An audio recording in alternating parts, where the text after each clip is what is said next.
The Capture of a Slaver, John Taylor Wood. The Capture of a Slaver, from 1830 to 1850. Both Great Britain and the United States, by joint convention, kept on the coast of Africa at least 80 guns afloat for the suppression of the slave trade. Most of the vessels so employed were small corvettes, brigs, or schooners. Steam at that time was just being introduced into the navies of the world. Nearly 50 years ago I was midshipman on the United States brig Porpoise, of 10 guns. Some of my readers may remember these little 10-gun coffins, as many of them proved to be to their crews. The Porpoise was a fair sample of the type, a full-rigged brig of 130 tons, heavily sparred, deep-waisted, and carrying a battery of 8 24-pound carronades and 2 long chasers, so wet that even in a moderate breeze or sea it was necessary to batten down, and so tender that she required careful watching. Only 5 feet between decks, her quarters were necessarily cramped and uncomfortable, and, as far as possible, we lived on deck. With a crew of 80 all told, Lieutenant Thompson was in command, Lieutenant Bucket executive officer, and 2 midshipmen were the line officers. She was so slow that we could hardly hope for a prize except by a fluke. Repeatedly we had chased suspicious craft only to be outsailed. At this time the traffic in slaves was very brisk, the demand in the Brazils, in Cuba, and in other Spanish West Indies was urgent, and the profit of the business so great that 2 or 3 successful ventures would enrich anyone. The slavers were generally small, handy craft, fast, of course, usually schooner-rigged, and carrying flying topsails and forecourse. Many were built in England or elsewhere purposely for the business, without, of course, the knowledge of the builders, ostensibly as yachts or traders. The Spaniards and Portuguese were the principal offenders, with occasionally an English-speaking renegade. The slave depots, or barracoons, were generally located some miles up a river. Here the slaver was secure from capture and could embark his live cargo at his leisure. Keeping a sharp lookout on the coast, the dealers were able to follow the movements of the cruisers, and by means of smoke, or in other ways, signal when the coast was clear for the coming down the river and sailing of the loaded craft. Before taking in the cargoes they were always fortified with all the necessary papers and documents to show they were engaged in legitimate commerce, so it was only when caught in flagrante delicto that we could hold them. We had been cruising off the coast of Liberia doing nothing, when we were ordered to the Gulf of Guinea to watch the Bonny and Cameroon's mouths of the great Niger River. Our consort was H.M. schooner Bright, a beautiful craft about our tonnage, but with half our crew, and able to sail 3 miles to our 2. She was an old slaver, captured and adapted as a cruiser. She had been very successful, making several important captures of full cargoes, and twice or thrice her commanding officer and others had been promoted.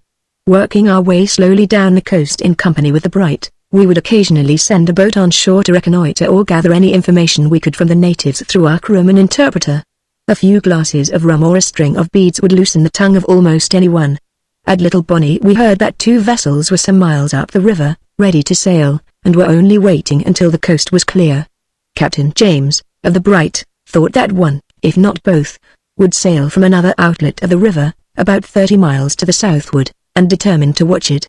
We both stood to that direction. Of course we were watched from the shore, and the slavers were kept posted as to our movements.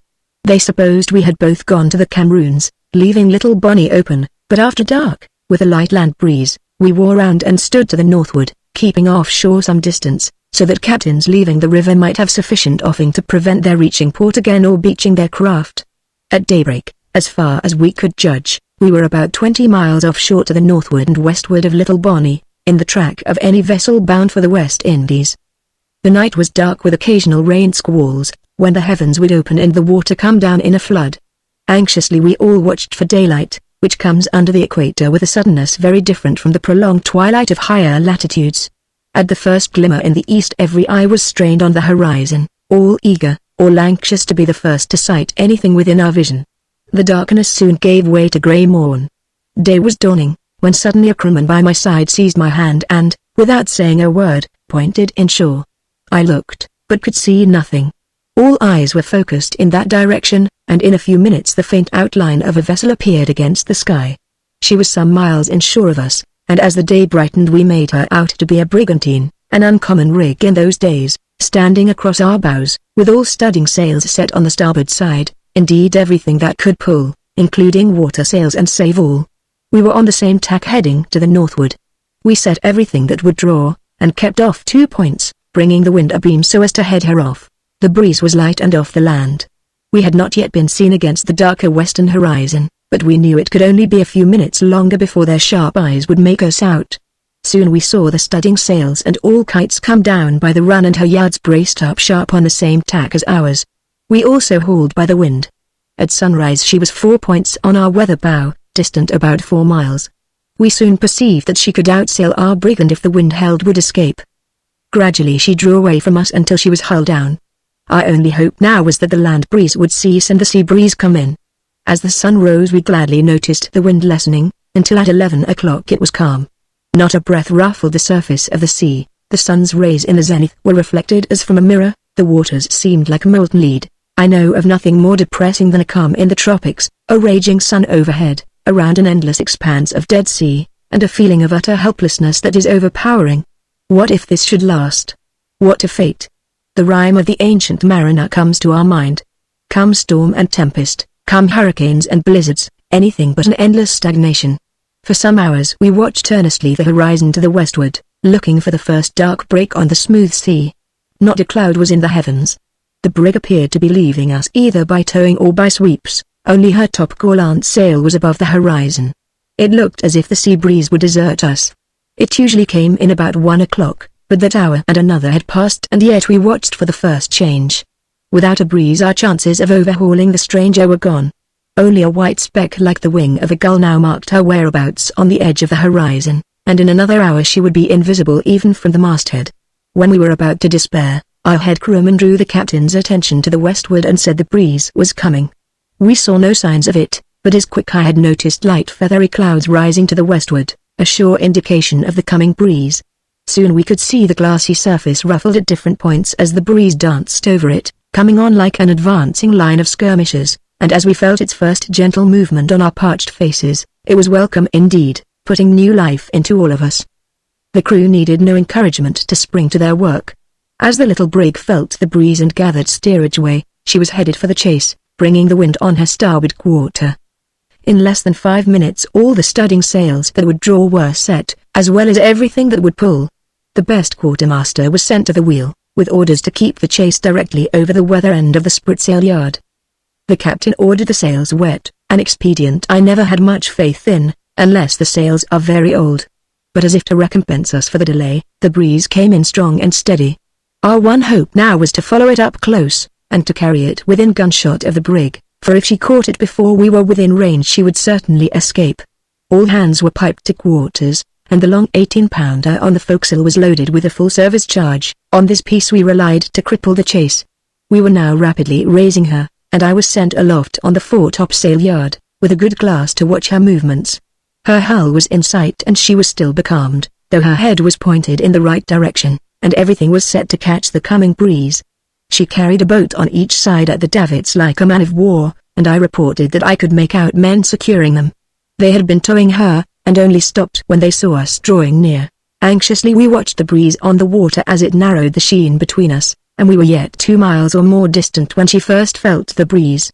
As she did so we hoisted the English blue ensign, for the fleet at this time was under a rear admiral of the blue, and fired a weather gun, but no response was made. Fortunately the wind continued to freshen and the porpoise was doing wonderfully well. We were rapidly closing the distance between us. We fired another gun, but no attention was paid to it. I noticed from the movements of the crew of the brig that they were getting ready for some maneuver, and reported to the captain. He divined at once what the maneuver would be, and ordered the braces be led along, hands by the studding sail halyards and tacks, and everything ready to haul by the wind. We felt certain now of the character of our friend, and the men were already calculating the amount of their prize money. We were now within range, and must clip her wings if possible. The first lieutenant was ordered to open fire with the 18-pounder. Carefully the gun was laid, and as the order fire was given, down came our English flag, and the stop of the Stars and Stripes was broken at the gaff. The first shot touched the water abeam of the chase and ricocheted ahead of her. She showed the Spanish flag. The captain of the gun was ordered to elevate a little more and try again. The second shot let daylight through her fore-topsail, but the third was wide again. Then the sharp, quick order of the captain, "Fore-topsail yard there, come down on deck, sir," brought me down on the run. "Have both cutters cleared away and ready for lowering," were my orders as I reached the quarter-deck. Practice from the boat chasers continued, but the smoke that drifted ahead of us interfered with the accuracy of the firing, and no vital part was touched, though a number of shots went through her sails. The captain in the main rigging never took his eye from the Spaniard, evidently expecting that as a fox when hard-pressed doubles on the hounds, the chase would attempt the same thing. And he was not disappointed, for when we had come within easy range of her, the smoke hid her from view for a few minutes, and as it dispersed the first glimpse showed the captain that her studding sails had all gone, and that she had hauled by the wind, standing across our weather bow. Her captain had lost no time in taking in his studding sails, halyards, tacks, and sheets had all been cut together and dropped overboard. It was a bold and well-executed maneuver, and we could not help admiring the skill with which she was handled. However, we had been prepared for this move. Ease down your helm. Lower away. Haul down the studding sails. Ease away the weather braces. Brace up. Trim down the head sheets, were the orders which followed in rapid succession, and were as quickly executed. The Spaniard was now broad on our lee bow, distant not more than half a mile, but as she felt the wind which we brought down she fairly spun through the water, exposing her bright copper. She was both head-reaching and outsailing us. In half an hour she would have been right ahead of us, and in an hour the sun would be down. It was now or never. We could bring nothing to bear except the gun on the forecastle. Fortunately it continued smooth, and we were no longer troubled with smoke. Shot after shot went hissing through the air after her, a number tore through the sails or rigging, but not a spar was touched nor an important rope cut. We could see some of her crew aloft reeving and stopping braces and ready to repair any damage done, working as coolly under fire as old men of war's men. But while we were looking, down came the gaff of her mainsail, and the gaff topsail fell all adrift. A lucky shot had cut her peak halyards. Our crew cheered with a will. "Well done, Hobson, try it again," called the captain to the boatswain's mate, who was captain of the gun. After the next shot, the topgallant yard swayed for a few minutes and fell forward. The order was given to cease firing. She was at our mercy. We were rapidly nearing the chase, when she backed her topsail. We kept off, and when within easy range of the carronades hove to windward. Lieutenant Bucket was ordered to board her in the first cutter and take charge. I followed in the second cutter, with orders to bring the captain on board with his papers. A few strokes sent us alongside of a brig about our tonnage, but with a low rail and a flush deck. The crew, some 18 or 20 fine-looking seamen, were forward eagerly discussing the situation of affairs. The captain was aft with his two officers, talking to Lieutenant Bucket. He was fair, with light hair curling all over his head, beard cut short, about 40 years of age, well set up, with a frame like a Roman wrestler, evidently a tough customer in a rough-and-ready scrimmage. He spoke fairly good English, and was violently denouncing the outrage done to his flag. His government would demand instant satisfaction for firing upon a legitimate trader on the high seas. I have the Lieutenant Captain Thompson's orders, to bring the captain and his papers on board at once. His harangue was cut short by orders to get on board my boat. He swore with a terrible oath that he would never leave his vessel. "Come on board, men," said I, and 20 of our crew were on deck in a jiffy. I stationed my coxswain, Parker, at the cabin companionway with orders to allow no one to pass. "Now," said Lieutenant Bucket to the Spaniard, "I will take you on board in irons unless you go quietly." He hesitated a moment, then said he would come as soon as he had gone below to bring up his papers. "No, never mind your papers, I will find them," said the lieutenant, for he saw the devil in the Spaniard's eyes, and knew he meant mischief. Our captive made one bound for the companionway, however, and seizing Parker by the throat hurled him into the waterways as if he had been a rag baby. But fortunately he slipped on a small grating and fell on his knees, and before he could recover himself 2 of our men threw themselves upon him. I closed the companionway. The struggle was desperate for a few minutes, for the Spaniard seemed possessed of the Furies, and his efforts were almost superhuman.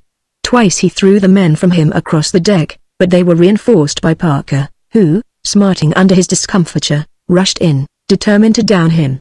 I was anxious to end it with my pistol, but Lieutenant Bucket would not consent. The Spaniard's officers and men made some demonstration to assist, but they were quickly disposed of. His 2 mates were put in irons and the crew driven forward. Struggling, fighting, every limb and every muscle at work. The captain was overpowered. A piece of the signal halyards brought his hands together, and handcuffs were slipped on his wrists. Only then he succumbed, and begged Lieutenant Bucket to blow out his brains, for he had been treated like a pirate. Without doubt if he had reached the cabin he would have blown up the vessel, for in a locker over the transom were 2 open kegs of powder. I led him to my boat, assisted him in, and returned to the porpoise. As soon as the Spaniard reached the deck, the captain ordered his irons removed, and expressed his regret that it had been necessary to use force. The prisoner only bowed and said nothing. The captain asked him what his cargo consisted of. He replied, "About 400 blacks bound to the Brazils." I was then ordered to return to the brig, bring on board her crew, leaving only the cook and steward, and to take charge of the prize as Lieutenant Bucket, our first lieutenant, was not yet wholly recovered from an attack of African fever. The crew of 20 men, when brought on board, consisted of Spaniards, Greeks, Malays, Arabs, white and black, but had not one Anglo-Saxon.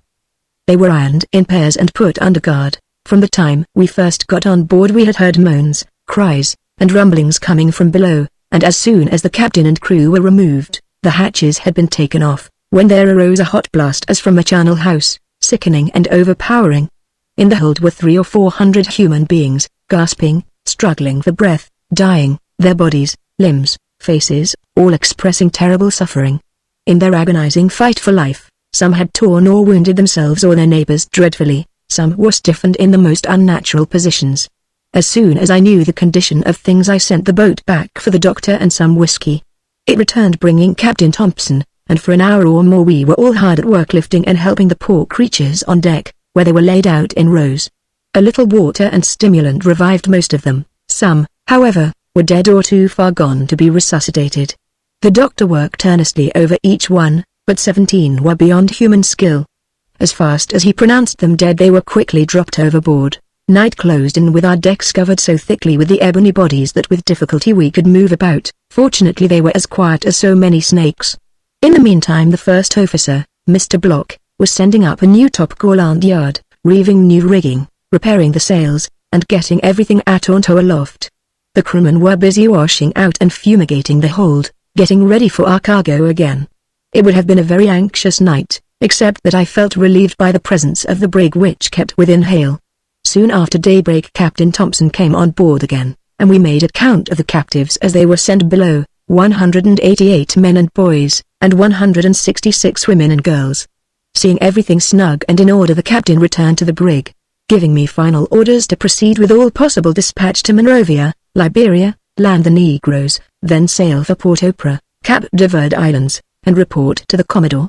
As the brig hauled to the wind and stood to the southward and eastward I dipped my colors, when her crew jumped into the rigging and gave us 3 cheers, which we returned.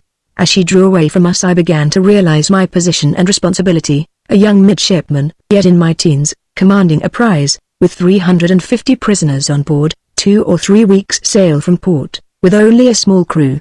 From the first I kept all hands aft except 2 men on the lookout, and the weather was so warm that we could all sleep on deck.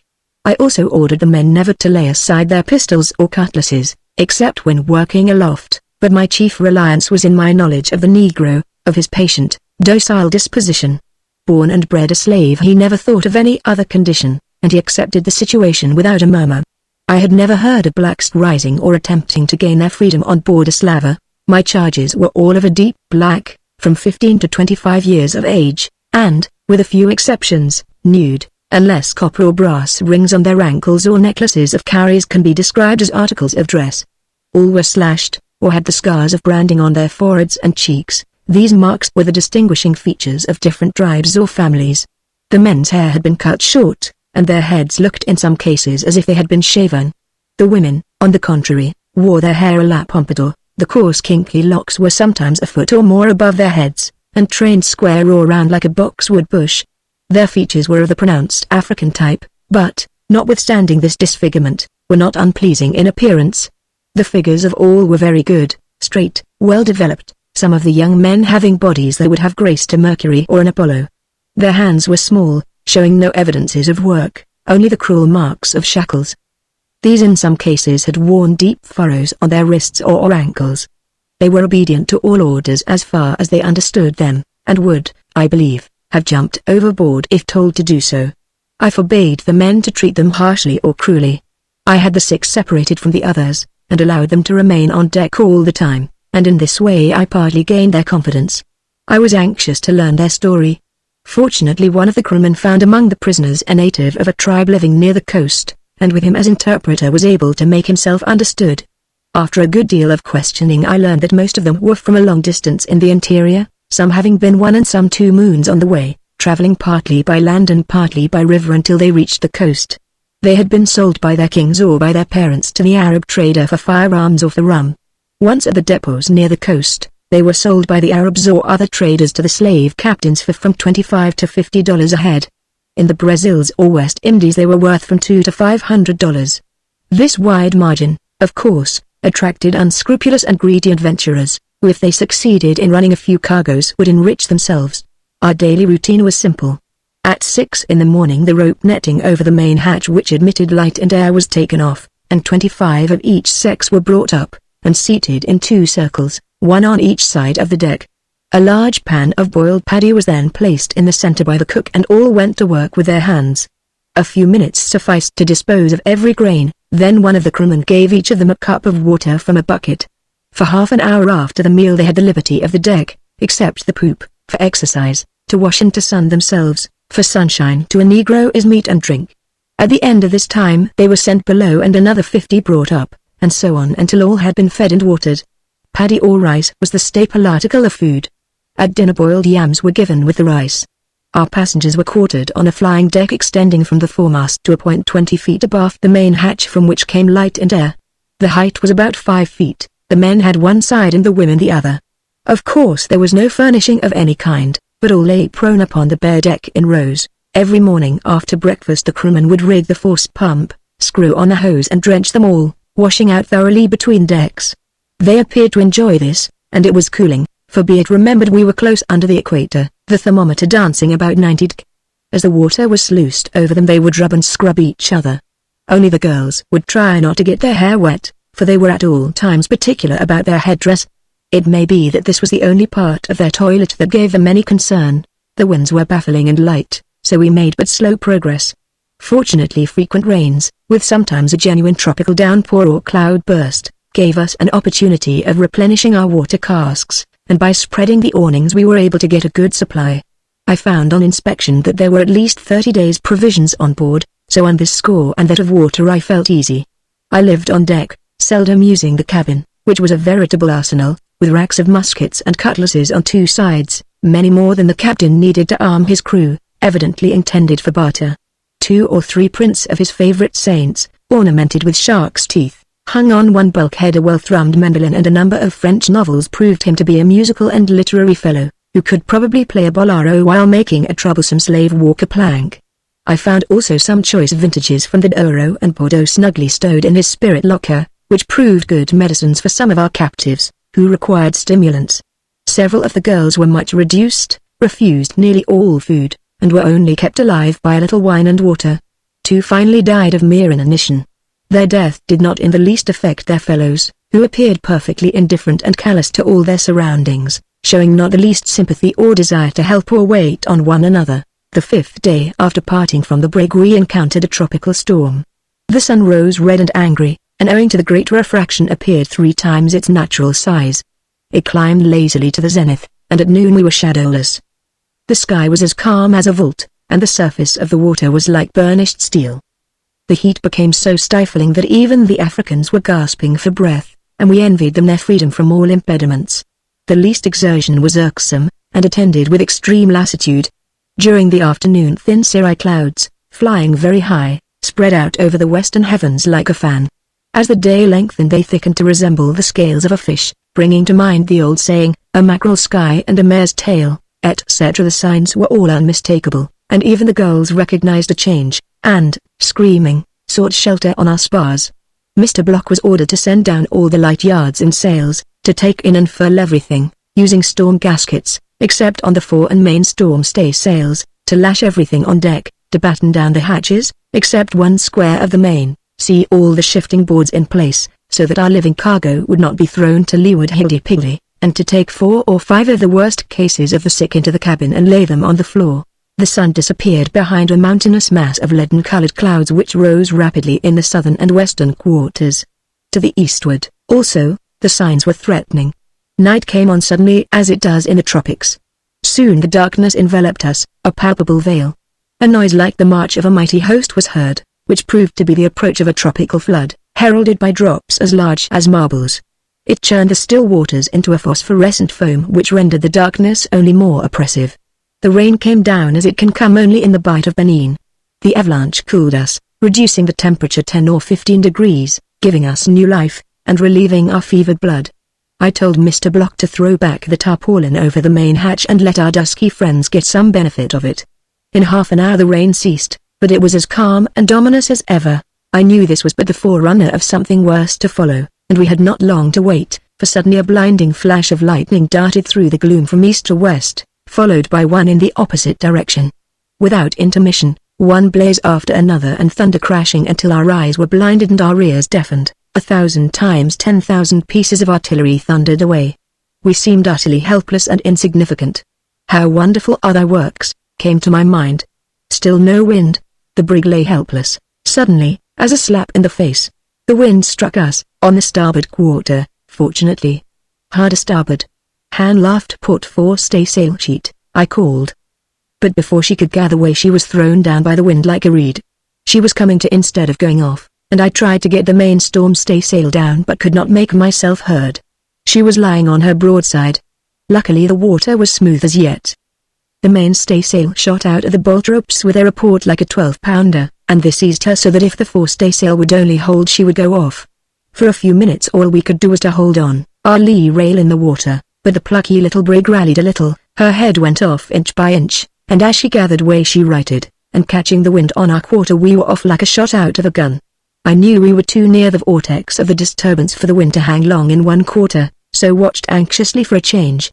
The sea rose rapidly while we were running to the northward on her course, and after a lull of a few minutes the wind opened from the eastward, butt end foremost, a change of 8 points. Nothing was to be done but heave to, and this in a cross sea where pitch, weather roll, lee lurch, followed one another in such earnest that it was a wonder her masts were not switched out of her. I passed an anxious night, most concerned about the poor creatures under hatches, whose sufferings must have been terrible. To prevent their suffocating I kept 2 men at the main hatch with orders to lift one corner of the tarpaulin whenever possible, even if some water did go below. Toward morning the wind and the sea went down rapidly, and as the sun rose it chased the clouds off, giving us the promise of a fine day. When the cook brought me a cup of coffee, I do not know that I ever enjoyed anything more. Hatches off, I jumped down into the hold to look after my prisoners. Battered and bruised they lay around in heaps. Only the shifting boards had kept them from being beaten into an indistinguishable mass. As fast as possible they were sent on deck, and the sun's rays, with a few buckets of water that were thrown over them, accomplished wonders in bringing them to life and starting them to care for their sore limbs and bruises. One boy, when I motioned for him to go on deck, pointed quietly to his leg, and upon examination I found a fracture just above the knee. Swelling had already commenced. I had seen limbs set, and had some rough idea how it should be done. So while getting some splints of keg staves and bandages ready, I kept a stream of water pouring on the fracture, and then ordered 2 men to pull the limb in place, and it took all their strength. That done I put on the splints and wrapped the bandages tightly. 3 weeks later I landed him in a fair way of recovery. Gradually I allowed a larger number of the blacks to remain on deck, a privilege which they greatly enjoyed. To lie basking in the sun like saurians, half sleeping, half waking, appeared to satisfy all their wishes. They were perfectly docile and obedient, and not by word, gesture, or look did they express any dissatisfaction with orders given them. But again for any little acts of kindness they expressed no kind of appreciation or gratitude. Physically they were men and women, but otherwise as far removed from the Anglo-Saxon as the oyster from the baboon, or the mole from the horse. On the 14th day from parting with the brig we made the palms on Cape Machorado, the entrance to Monrovia Harbor. A light sea breath wafted us to the anchorage, a mile from the town, and when the anchor dropped from the bows and the chain ran through the hawse pipe, it was sweet music to my ears, for the strain had been great, and I felt years older than when I parted from my messmates. A great responsibility seemed lifted from my shoulders, and I enjoyed a long and refreshing sleep for the first time in a fortnight. At 9 the next morning I went on shore and reported to the authorities, the officials of Liberia, of which Monrovia is the capital.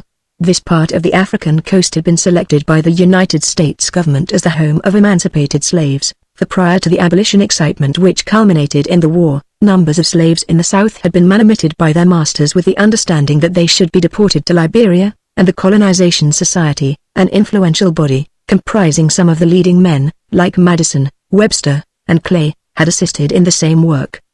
The passages of the Negroes were paid, each family was given a tract of land and sufficient means to build a house. Several thousand had been sent out, most of whom had settled at Monrovia, and a few at other places on the coast. They had made no impression on the natives. On the contrary, many of them had intermarried with the natives, and the offspring of these unions had lost the use of the English tongue, and had even gone back to the life and customs of their ancestors, sans clothing, sans habitations, and worship of a fetish. Of course there were some notable exceptions, especially President Roberts, who proved himself a safe and prudent ruler, taking into consideration his surroundings and the material with which he had to work. The form of government was modeled after that of the United States, but it was top-heavy. Honorables, colonels, and judges were thicker than in Georgia. Only privates were scarce, for nothing delights a Negro more than a little show or a gaudy uniform. On landing I was met by a dark mulatto, dressed in a straw hat, blue tailcoat, silver epaulettes, linen trousers, with bare feet, and a heavy cavalry saber hanging by his side. With him were 3 or 4 others in the same rig, except the epaulettes. He introduced himself as Colonel Harrison, Chief of Police. I asked to be directed to the custom house. The collector proved to be an old Negro from Raleigh, N.C., grey as a badger, spectacled, with manners of Lord Grandison and language of Mrs. Malaprop. I reported my arrival, and asked permission to land my cargo as soon as possible. He replied that in a matter of so much importance, devolving questions of momentous interest, it would be obligatory on him to consult the Secretary of the Treasury.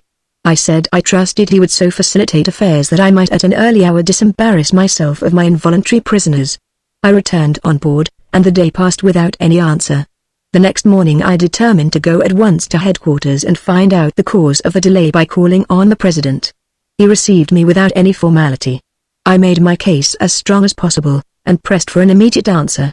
In reply he assured me he would consult with other members of his cabinet, and give me a final answer the next morning. That evening I dined with him en famille, and recognized some old Virginia dishes on the table. The next morning I waited impatiently for his decision, having made up my mind however, if it was unfavorable, to land my poor captives, be the consequences what they might. About 11 o'clock a boat came off with an officer in full uniform, who introduced himself as Colonel Royal, bearer of dispatches from His Excellency the President. He handed me a letter couched in diplomatic language, as long as some of his brother president's messages on this side of the Atlantic. I had hardly patience to read it. The gist of it was, I might not land the captives at Monrovia, but might land them at Grand Bassa, about 150 miles to the eastward, that Colonel Royal would accompany me with orders to the governor there to receive them. This was something I had not anticipated, and outside of my instructions. However, I thought it best to comply with the wishes of the government of our only colony. Getting under way we stood to the southward and eastward, taking advantage of the light land and sea breeze, keeping the coast close aboard. The colonel had come on board without any impediments, and I wondered if he intended to make the voyage in his cocked hat, epaulettes, sword, etc. But soon after we had started he disappeared and emerged from the cabin bareheaded, barefooted, and without clothing except a blue dungaree shirt and trousers. Like a provident Negro, having stowed away all his trappings, he appeared as a roustabout on a western steamer. But he had not laid aside with his toggery any of his important and consequential airs. He ran foul of Mr. Block, who called him Mr. Cuffy, and ordered him to give him a pull with the main sheet. The colonel complained to me that he was not addressed by his name or title, and that he was not treated as a representative of his government should be. I reprimanded Mr. Block, and told him to give the visitor all his title. "All right, sir, but the colonel must keep off the weather side of the deck," growled the officer. The cook, the crew, and even the crewmen, all took their cue from the first officer, and the colonel's lot was made most unhappy. On the third day we reached Grand Bassa, and anchored off the beach about 2 miles, along which the surf was breaking so high that any attempt to land would be hazardous. Toward evening it moderated, and a canoe with 3 naked natives came off. One I found could speak a little English. I told him to say to the governor that I would come on shore in the morning and see him, and land my cargo at the same time.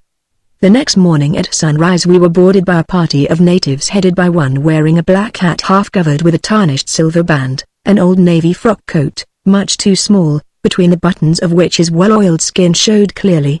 A pair of blue flannel trousers completed his outfit. An interpreter introduced him as King George of Grand Bassa. With him were about a dozen followers, each one wearing a different sort of garment, and seldom more than a single one, representing old uniforms of many countries. 2 coats I noticed were buttoned up the back. The king began by saying that he was and always had been a friend of the Americans, that he was a big man, had plenty of men and 5 wives, etc. While he was speaking, a white-bearded old colored gentleman came over the gangway, dressed in a linen roundabout and trousers, with a wide-brimmed straw hat. At the same time Colonel Royal came up from the cabin in grand tenue and introduced us to the Honorable Mr. Marshall, Governor of Bassa, formerly of Kentucky. In a few minutes he explained the situation. With a few settlers he was located at this place, on the frontier of the colony, and they were there on sufferance only from the natives. I told him Colonel Royal would explain my mission to him and the king. The colonel, bowing low to the king, the governor, and myself, and bringing his sword down with a thud on the deck, drew from between the bursting buttons of his coat the formidable document I had seen at Monrovia, and with most impressive voice and gesture commenced to read it. The king listened for a few minutes, and then interrupted him. I asked the interpreter what he said. He replied, "King say he fool nigger, if he comes on shore he give him to voodoo women." Then turning his back he walked forward. The colonel dropped his paper, and drawing his sword, in the most dramatic manner claimed protection in the name of the government, declaring that he had been insulted. I told him to keep cool, since he was certainly safe as long as he was on board my ship. He grumbled and muttered terrible things, but subsided gradually like the departing thunder of a summer storm. I arranged the landing of the passengers with Governor Marshall, whom I found a sensible, clear-headed old man, ready to cooperate in every way. But he suggested that I had better consult the king before doing anything. I did so, and he at once said they could not land. I told the interpreter to say they would be landed at once and put under the protection of the governor, that if the king or his people hurt them or ran them off I would report it to our commodore, who would certainly punish him severely. Finding me determined, he began to temporize, and asked that the landing be put off until the next day, that he might consult with his head people, for if I sent them on shore before he had done so they would kill them. If that is the case, I replied, I will hold you on board as a hostage for their good behavior. This threat surprised him, and he changed his tactics. After a little powwow with some of his followers, he said that if I would give him 50 muskets, 20 pounds of powder, the colonel's sword, and some red cloth for his wives, I might land them. I replied that I had not a musket to spare nor an ounce of powder, that the colonel was a high officer of his government, and that he of course would not give up his uniform. Fortunately the colonel had retired to the cabin and did not hear this modest demand, or he would have been as much outraged as if his sable majesty had asked for him to be served roti à la chantilly. However, I told the king I would send his wives some cloth and buttons. He grunted his approval but returned again to the charge, and asked that he might choose a few of the captives for his own use, before landing. Certainly not, I answered, neither on board nor on shore, and added that he would be held accountable for their good treatment as free men and women. He left thoroughly disappointed and bent on mischief. In the meantime Mr. Block had made all preparations for landing, and had the boats lowered and ranged alongside, with sufficient rice to last the blacks a week or 10 days. The men and boys were sent first. When they were called up from the hold and ordered into the boats not one of them moved. They evidently divined what had been going on and dreaded leaving the vessel, though our crewmen tried to explain that they would be safe and free on shore. The explanation was without effect, however, and they refused to move. They could only understand that they were changing masters, and they preferred the present ones. Sending 3 or 4 men down, I told them to pass up the negroes one at a time. Only a passive resistance was offered, such as one often sees exhibited by cattle being loaded on the cars or on a steamer, and were silent, not uttering a word of complaint. By noon the men were all on shore, and then we began with the girls. They were more demonstrative than the men, and by their looks and gestures begged not to be taken out of the vessel. I was much moved, for it was a painful duty, and I had become interested in these beings, so utterly helpless, so childlike in their dependence on those around them. And I could not help thinking what their fate would be, thrown upon the shore hundreds of miles from their homes, and among a people strange to them in language. Even Mr. Block was deeply stirred. He had not shipped, he said, for such work. I went to my cabin and left him in charge. In the course of an hour he reported, "All ashore, sir." I told him to have the gig manned and I would go on shore with Colonel Royal, and get a receipt from Governor Marshall for my late cargo. The colonel declined to accompany me, alleging sickness and requesting me to get the necessary papers signed. No doubt he felt safer on board than within reach of King George. We landed through the surf on a sandy beach, on which the waves of the Atlantic were fretting. Nearby was a thick grove of coconut trees, under which in groups of 4 and 5 were those who had just been landed. They were seated on the ground, their heads resting on their knees, in a position of utter abnegation, surrounded by 300 or 400 chattering savages of all ages, headed by the king. With the exception of him and a few of his head men, the clothing of the company would not have covered a rag baby. They were no doubt discussing the appearance of the strangers and making their selections. I found the governor's house and the houses of the few settlers some distance back on a slight elevation. The governor was comfortably, though plainly situated, with a large family around him. He gave me a receipt for the number of blacks landed, but said it would be impossible for him to prevent the natives from taking and enslaving them. I agreed with him, and said he must repeat to the king what I had told him. Then bidding him goodbye I returned on board, sad and weary as one often feels after being relieved of a great burden. At the same time I wondered whether the fate of these people would have been any worse if the captain of the slaver had succeeded in landing them in the Brazils or the West Indies. Sierra Leone being a crown colony, the English could land all their captives there and provide for them until they were able to work for themselves. In this respect they had a great advantage over us. Getting underway, I proceeded to Monrovia to land Colonel Royal, and then to Port-au-Prince, our squadron's headquarters. There I found Commodore Gregory in the flagship corvette Portsmouth, and reported to him. Soon after the Porpoise came in, and I joined my old craft, giving up my command of the captured Slav rather reluctantly. J. Taylor Wood.